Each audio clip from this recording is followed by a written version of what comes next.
നീ ഒന്നും പഠിക്കുന്നില്ലെന്ന് ടീച്ചർ പറഞ്ഞല്ലോ, ഇങ്ങോട്ട് മാറി. സോഷ്യലിലെ ബിന്ദു ടീച്ചർ ആയിരിക്കുമല്ലോ പറഞ്ഞേ. സ്കൂളിൽ നിന്ന് റിട്ടയർഡ് ആയി പോയതാണ്, എന്നിട്ട് പിന്നെ വന്നേക്കാ ഗസ്റ്റാന്ന് പറഞ്ഞു. ഉച്ചവൃതം എന്താന്ന് എക്സാമിന് ക്വസ്റ്റ്യൻ ചോദിച്ചപ്പോ നീ എന്താ എഴുതിയേ?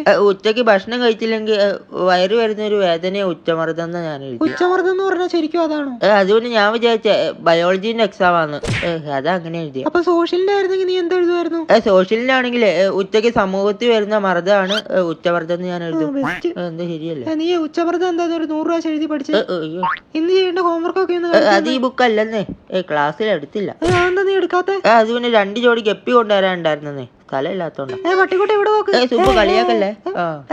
പരരാജീവൻ കുറെ നേരമായിട്ട് കളിയാക്കാൻ തുടങ്ങിയിട്ട് അവനെ ഞാൻ കടിച്ചു കീറി. എവിടെ വിട്ടുകളടാ, ചെറിയ ചെക്കനല്ലേ.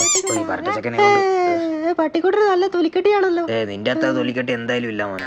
പട്ടിക്കുട്ടൻ ക്ലോസപ്പ് ഇട്ടാണോ പല്ലിയേക്കുന്നത്? പട്ടിക്കുട്ടൻ ക്ലോസറ്റ് പോലും കണ്ടിട്ടില്ല, അപ്പോഴാ ഇതിന്റെ ഒരു ക്ലോസറ്റ്. പുല്ല് ഇതിപ്പോ വന്നവന് നിന്നവന് നോക്കുവാണല്ലോ. പട്ടിക്കുട്ടൻ യജമാനോട് ഭയങ്കര സ്നേഹമാണോ?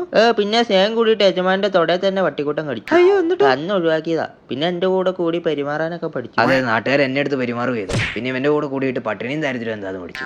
ചുമ്മാതെ പറയുന്നതാണ്. ആ കൊടല് പോലത്തെ മുകളിലേക്ക് വലിക്കണുണ്ടോ? മുകളിലേക്ക് ഞാൻ ആദ്യമായിട്ടൊന്നും അല്ല കേട്ടോ ത്രോ കാണുന്നത്, എനിക്കറിയാം എങ്ങനെയാ വിളിക്കണ്ടേ.